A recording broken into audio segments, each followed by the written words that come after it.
सच बात आप तक न्यूज में आपका स्वागत है। मेरी मौजूदगी इस वक्त अमेठी में। मैं बात करूं तो पूरे देश में इस वक्त घमासान चल रहा है। चाहे राजनेता हो, राजनीति गर्म है।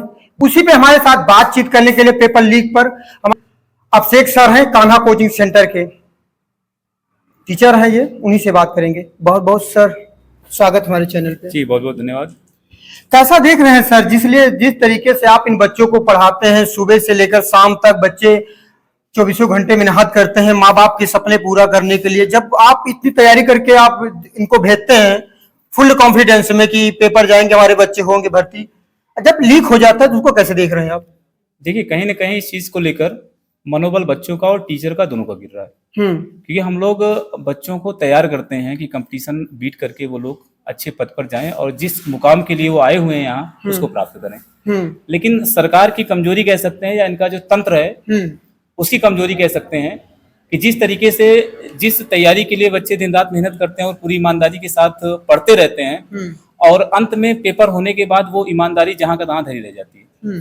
क्योंकि जो नकल माफिया हैं पेपर को लीक कराकर वो 1 घंटे की मेहनत में शायद टॉप लेवल पर पहुंच जाते हैं। और जो बच्चे 2 साल 3 साल या 6 महीने से तैयारी कर रहे हैं और रात दिन एक करके मेहनत कर रहे हैं वो बच्चे जहां का तहां रह जाते हैं। क्योंकि उनकी अपेक्षा देखा जाए तो जो बच्चे नकल कर लेते हैं वो अधिकतम नंबर ला लेते हैं क्योंकि उनके पास तो पेपर ही आ जाता है। और जो बच्चे मेहनत करके गए होते हैं उनको शायद कहीं ना कहीं उनसे बहुत ज्यादा पीछे रहना पड़ जाता है। तो अंत में जब रिजल्ट आता है तो मेरिट इतना हाई चली जाती है कि कोई उम्मीद ही नहीं रहती कि इतना हाई मेरिट जा सकती है।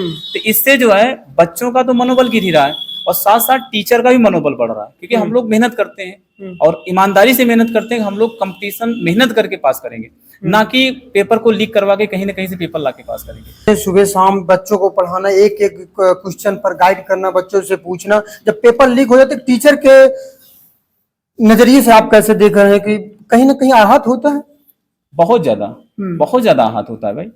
अभी आप पुलिस का पेपर ले लीजिए कि हम लोगों के यहाँ छोटे स्तर की तैयारी होती है। छोटे से शहर में हम लोग तो छोटे स्तर पर तैयारी करवाते हैं।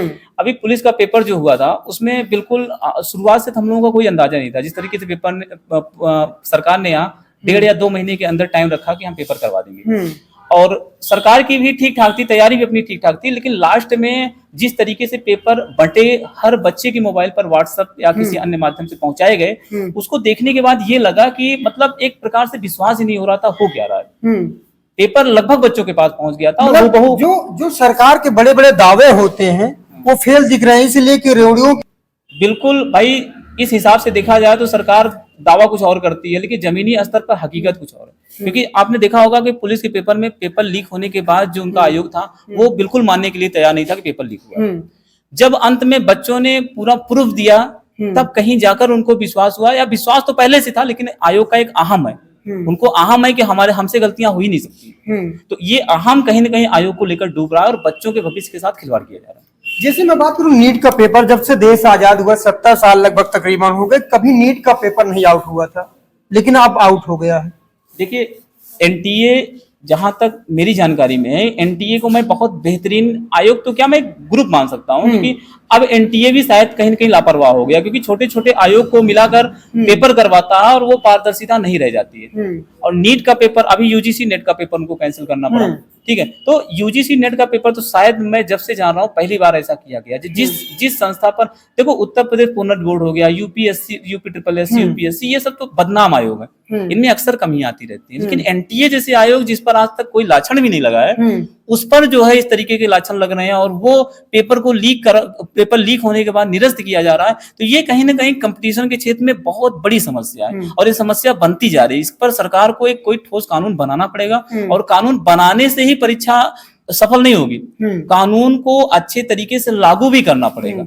और इसमें होता क्या है कि मैं ये देख रहा हूँ कि इसमें नकल जो बड़े माफिया है ना वो नहीं पकड़े जाते हैं। इसमें छोटे छोटे जो लोग हैं उनको पकड़कर मीडिया के सामने खड़ा करा के ये दिखा दिया जाता है कि बड़ा गिरोह पकड़ा गया और 4 दिन बाद उनको छोड़कर अगली परीक्षा फिर उनको पकड़ा जाएगा, यही गिरोह उसमें भी फंसा था, इसमें भी फंस रहा है। इस पर सरकार कहीं ना कहीं कमजोरी अपनी दिखा रही है, उनके ऊपर कोई कार्रवाई नहीं की जा रही। अभी आप लोगों ने सुना होगा कि चाहे वो आरओ का पेपर रहा हो, चाहे यूपीपी का पेपर रहा हो, अभी एक भोपाल का कुछ लोग पकड़े गए थे, उत्तराखंड के कुछ लोग पकड़े गए थे। जब उनका हिस्ट्री निकाला गया तो ये बात आई कि 2014 में या 2015 के पहले वो लोग पेपर लीक कराते हुए फिर पकड़े गए थे। पीछे, जब वो उस समय पकड़े गए थे तो उनके ऊपर अगर कार्रवाई शायद की गई होती तो आज उनका मनोबल इतना न बढ़ता पेपर लीक करवाने में। एक टीचर आप हैं, टीचर के नजरिए से आप कह सकते हैं यहाँ सरकार लापरवाह है या सिस्टम लापरवाह है पूरा? देखिए, काम तो सिस्टम करता है, सरकार तो निर्देश देती है। सरकार ने कर दिया हमको इस पद पर इस डिपार्टमेंट में इतनी पोस्ट करवानी है। अब वो पोस्ट, वो कार्यवाही किसी सिस्टम या किसी आयोग के हाथ में दे दी गई। अब वो आयोग, अच्छा सबसे अपने यहाँ एक समस्या और है, जैसे अपने यहाँ पेपर जो बनता है, जहां तक मुझे जानकारी है, उस पेपर में कुछ बहुत सारे ऐसे आयोग हैं जिनके पास अपना खुद का प्रिंटिंग प्रेस नहीं, वो प्राइवेट प्रिंटिंग प्रेस से पेपर छपवाते हैं। तो बहुत सारी समस्याएं वहां से आती हैं। तो सबसे पहला चीज तो इनको अपना सिस्टम सुधारना पड़ेगा। जितनी भी चीजें हैं वो प्राइवेसी में रखनी पड़ेगी। और उसके अलावा जो बड़े अधिकारी हैं ना, उन पर भी शिकंजा कसा जाना चाहिए। छोटे अधिकारियों पर शिकंजा कसते हैं, छोटे अधिकारी कुछ दिन के लिए सस्पेंड हो जाते हैं, कुछ दिन मामला शांत रहता है, ठंडे बस्ते में डाल दिया जाता है, फिर उसके बाद फिर मामला चालू हो जाता है। अक्षय जी के बारे में बात करें हम तो, जैसे अभी नीट का पेपर रद्द हुआ, बिहार सरकार ने एक कानून बना दिया कि अगर जो भी व्यक्ति पकड़ा जाएगा उसको 3 साल की सजा होगी, तकरीबन 1 करोड़ रुपए की धनराशि उसका जो मतलब है उसके जुर्माने के रूप में रखी जाएगी। अगर जरूरत पड़ी तो ज्यादा बढ़ा दी जा सकती है सरकार की तरफ से सजा या पैसा। अभी सही किया सरकार ने। अभी हमने आपसे बताया क्या कि देखिए, कानून बना देने से पेपर लीक का मामला नहीं रोका जा सकता, उस कानून पर अमल करनी पड़ेगी। वैसे भारत में देखें तो बहुत सारे कानून हैं, बने हैं, लेकिन उस कानून को कितना लागू किया जाता है मायने रखता है। पेपर आप कानून बना दिए, अच्छी बात है, क्योंकि जब तक कानून बनाएंगे नहीं तब तक उस पर कार्रवाई होगी नहीं। लेकिन कानून बनाने के साथ साथ उस कानून पर अमल करना पड़ेगा, उस कानून के तहत कार्रवाई करनी पड़ेगी। ऐसा नहीं है कि 4 दिन जो है मामला ठंडा, 4 दिन मामला गर्म रहा, उसके बाद जहां सब शांत हुआ था उनको किनारे से निकाल कर आप खत्म कर दिए मामला। तो उस पर अमल करना पड़ेगा और उस पर जो है ध्यान देना पड़ेगा, और बड़े स्तर पर ध्यान देना पड़ेगा। जिस तरीके से पेपर लीक हो रहा है, कोई ऐसा पेपर हमको नहीं लगता है कि जो लीक ना हो। पेपर लीक पहले भी होते थे, ऐसा नहीं था, लेकिन पहले इतने बड़े स्तर पर नहीं होते थे। पहले मामला छुटमुट सुनाई पड़ता था, कहीं यहाँ पेपर लीक हो गया, वहां पेपर लीक हो गया। लेकिन आज 6 महीने साल भर से देखा जा रहा है कि कोई ऐसी परीक्षा नहीं जो तकरीबन लगभग 10 या 8 साल से लगभग जितने बहुत बड़े स्तर पर लीकेज हो रहा है, बहुत बड़े स्तर पर लीक हो रहे हैं। और ये कहीं ना कहीं ये दर्शाता है कि जो आयोग पेपर कराने के लिए सामने लाए जाते हैं, उनकी कमियां स्पष्ट दिखाई पड़ी, और कमियां बहुत बड़े स्तर पर दिखाई पड़ रही है। इसमें सरकार को जागरूक होना पड़ेगा, सरकार को इस चीज को देखना पड़ेगा, और आयोग के प्रति एक कड़ा रवैया अपनाना पड़ेगा सरकार को। अगर आप सर जी बात करें तो इन बच्चों में भी पुलिस के पेपर दिए होंगे, बच्चों ने दिए थे यहाँ पे, तो वहां पे निराशा हुई बच्चों आप लोगों को? बड़ी चीज है, सरकार को बड़ा एक्शन लेना चाहिए। देखिए, बच्चों के पास और कोई चांस है नहीं। आप पेपर कहीं से लीक होता है, अगर आप अपनी कमियों को नहीं देखते हैं, अगर आप नहीं मानते हैं, या मान भी गए पेपर कुछ दिन बाद कराएंगे, तो बच्चों के पास और कोई ऑप्शन नहीं है। वो बेचारे करें क्या? उनके पास कोई ऑप्शन नहीं है। आप पेपर 1 बार लीक होगा, 2 बार लीक होगा, 3 बार लीक होगा, मजबूरन उनको देना पड़ेगा। वो कहीं जा नहीं सकते हैं, क्योंकि वो जिस अधर में अटक गए आकर ना, उस अधर से ना इधर रास्ता है ना उधर रास्ता। पेपर तुम्हें देना ही है, मजबूरी है, देना पड़ेगा। ईमानदार बच्चे मेहनत करके पेपर दे रहे हैं, जो बेईमान बच्चे हैं ना वो पेपर खरीद रहे हैं। मैं यहाँ पर दोष केवल उन्हीं को नहीं दूंगा जो पेपर बेचते हैं, मैं दोष उनको भी दूंगा जो पेपर खरीदते हैं। जितना गुनाह घूस लेने वाले का है ना, उतना गुनाह घूस देने वाले का भी। तो मैं ये नहीं कहूंगा कि केवल पेपर बेचने वाले का गुनाह है, जो पेपर खरीदते हैं ना उनका भी गुनाह है। तो उनको भी इस मामले में समझना पड़ेगा, क्योंकि देखो, लोग लालच खराब चीज होती है। लालच में अगर कहीं कुछ मिल रहा है तो लोग लेते हैं, वो ठीक है, कहने वाली बड़ी बड़ी बातें हैं, लेकिन ये लोग करते हैं। तो बहरहाल वो भी गलत है जो पेपर को खरीदते इतना पैसा देकर। उनको भी सबक सीखना चाहिए। इस बार पुलिस की भर्ती में सबक मिला था। कितने बच्चों ने कई लाखों रुपए देकर पेपर खरीदा था, लेकिन पेपर निरस्त हुआ, लाखों तो डूब गए। सीधे मैं बात करूं तो ये बच्चे अपने निष्ठा से अपनी मेहनत कर रहे हैं। एक टीचर अपने हिसाब से जो बच्चों का भविष्य है उसको सीधे कहूं तो, लेकिन सरकारें कहीं ना कहीं बच्चों का भविष्य अंधकार में डाल रही है। क्यों? बिल्कुल, बहुत ज्यादा। बिल्कुल सरकार की जो नीतियां है ना, कुछ नीतियां अच्छी हैं इनकी, मैं सपोर्ट करता हूं, और हम नहीं, सभी लोग सपोर्ट करते हैं। लेकिन इन नीतियों में ऐसी कमियां है ना, कमियां छोटी छोटी हैं, लेकिन आगे चल के इतनी बड़ी कमी हो जाती है कि कई लोगों का भविष्य बर्बाद कर देती है।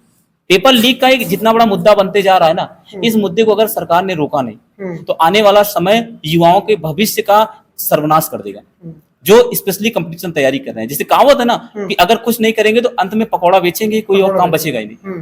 क्योंकि करेंगे क्या, मजबूरन उन्हें वो चीज करना पड़ेगा। अभी उम्र है, अभी तैयारी कर रहे हैं, मौका मिल रहा है, अच्छा, जब पेपर लीक होता है ना, तो बच्चों का मनोबल जब गिरता है ना, तो दोबारा उन्हें फिर से मेंटेन करने में अच्छा वक्त लग जाता है, बहुत समय लगता है। बहुत समय लग जाता है। तो ये एक बहुत बड़ी समस्या है। तो इसका एक यही निदान है कि इस पर सरकार को कड़ी कार्रवाई करनी चाहिए, पेपर को लीक होने से बचाना चाहिए, और इसमें आयोग का सबसे बड़ा रोल होता है। सरकार को बड़े फैसले लेने बहुत बड़े फैसले लेने पड़ेंगे, और इसमें बड़े लोगों को लपेटना पड़ेगा और पकड़ना पड़ेगा, क्योंकि छोटे लोगों से कुछ नहीं होने वाला है। बहुत बहुत धन्यवाद अभिषेक जी, आपने हमें समय दिया। इन बच्चों से भी हमने बातें की, इन्होंने अपनी पीड़ा बताई। लेकिन सरकारों को कहीं ना कहीं इन बच्चों के साथ जो खिलवाड़ कर रही है, उस पर एक सख्त कानून बनाना चाहिए, ताकि जो अपराधी हैं, जो ऐसी हरकत कर रहे हैं, टीचर की मैं बात कर रहा हूं, तो रात दिन मेहनत करते हैं इन बच्चों को पढ़ाने के लिए, बच्चे पढ़ते हैं, लेकिन इनका जो जीवन है वो अंधकार में जा रहा है। सरकार को अच्छे कानून बना के इनका भविष्य देखना पड़ेगा। नरसिंह चौहान के साथ सच बात आप तक न्यूज अमेठी।